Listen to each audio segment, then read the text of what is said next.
নমস্কার বন্ধুরা, প্রভু যীশু খ্রিস্ট ইউটিউব চ্যানেলে একটি ছোট্ট কাহিনী শুরু করছি। যীশুর শিক্ষা ও বিশ্বকর্মা পূজার মিল আছে। ঈশ্বরই মূল স্রষ্টা। বাইবেলের প্রথম পংক্তিগুলোতেই বলা আছে, আদিতে ঈশ্বর আকাশ ও পৃথিবী সৃষ্টি করলেন। বিশ্বকর্মা পূজায় মানুষ যন্ত্রপাতি ও কারিগরি শক্তির দেবতাকে সম্মান জানায়। যীশুর শিক্ষা আমাদের মনে করায়, সব সৃষ্টি, সব দক্ষতা, সব মেধা মূলত ঈশ্বরের কাছ থেকে আসে।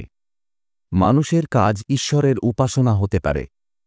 যীশু বলেছেন, তোমরা আলো, তোমাদের কাজ দেখে মানুষ যেন ঈশ্বরকে মহিমা দেয়। অর্থাৎ আমরা যদি নিষ্ঠা ও সততার সঙ্গে কাজ করি, তবে সেই কাজ নিজেই এক ধরনের উপাসনা হয়ে যায়। বিশ্বকর্মা পূজার দিনেও শ্রমিক, কারিগর, চালক, ইঞ্জিনিয়ার সবাই তাদের যন্ত্র ও কর্মক্ষেত্র পরিষ্কার করে নতুন উদ্যমে কাজে ফেরেন, যা ঈশ্বরকে সম্মান জানানোরই এক পথ। শ্রমিক ও দরিদ্রদের সম্মান দেওয়া। যীশু বলেছেন, যে সবচেয়ে ক্ষুদ্র ভাইকে সম্মান করে, সে আমাকেই সম্মান করে। বিশ্বকর্মা পূজার আসল শক্তি এখানেই, যারা পরিশ্রমে সমাজকে এগিয়ে নিয়ে যায়, তাদের মর্যাদা দেওয়া। শান্তি ও সহযোগিতার শিক্ষা। বিশ্বকর্মা পূজায় যেমন সবাই মিলেমিশে যন্ত্রপাতি সাজায় ও কাজের সূচনা করে, যীশুও শেখালেন একতা, ক্ষমা ও ভালোবাসার পথ।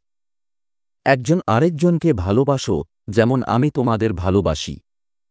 প্রভু যীশু, তুমি সুতার মিস্ত্রি হিসেবে কাজ করেছিলে, তাই তুমি ভালো জানো পরিশ্রমের মূল্য।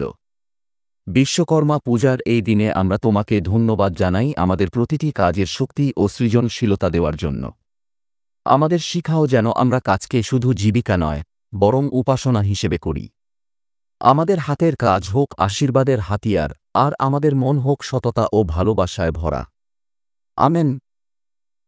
যীশু নিজেই ছিলেন একজন কর্মকার। বাইবেলে উল্লেখ আছে যে যীশু তাঁর পৃথিবীর জীবনের প্রথম ভাগে হিসেবে কাজ করতেন। তাই যীশু জানতেন কষ্টের শ্রম, ঘামের মূল্য এবং যন্ত্রপাতি ঠিকভাবে ব্যবহার করার তাৎপর্য।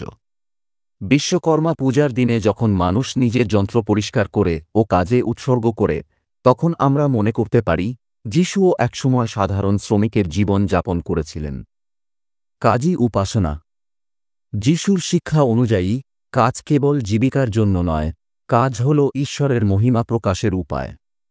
যা কিছুই কর, ঈশ্বরের গৌরবের জন্য করো।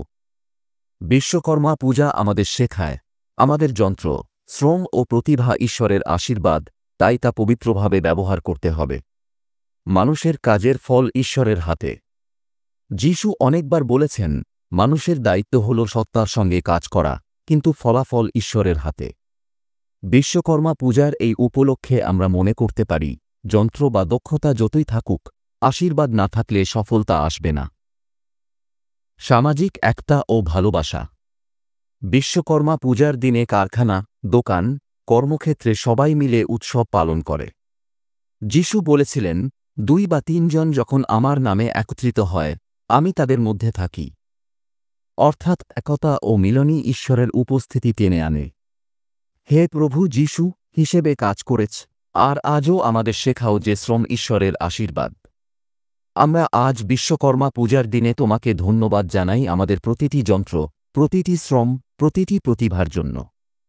আমাদের শেখাও যেন আমরা কাজকে ভালোবাসি, সততার সঙ্গে করি এবং অন্যের মঙ্গলার্থে ব্যবহার করি। আমাদের শ্রম হোক তোমার আশীর্বাদের বাহন।